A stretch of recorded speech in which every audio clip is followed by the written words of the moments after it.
Considered bang cheating kapag nilalike mo yung post? Ng iba? Ng iba? Yes. Yung pagla-like is okay lang. Kailangan hindi ako magkukulang sa'yo.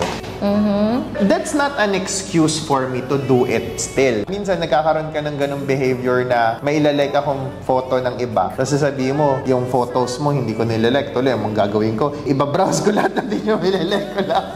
So, napilitan ka pa ng lagay na yan? Hindi dahil I don't want to like it. I just don't have that perspective na kailangan ko pa nga i-like. Kasi tayo naman yung nasa picture, magkasama naman tayo palagi. I can verbally and I can show you through my actions how I appreciate yung moments na yon. Hindi na para ako pa yung mag-like dun sa picture. So, ang bottom line nga niyan, you just have to make sure that you make your partner secure. Kasi if you're... So, regardless if you do that or you don't, dapat you do that better for your partner. Yes, not for anyone else. And pag sinabi ng partner yung wag mong gawin, di wag mong gawin.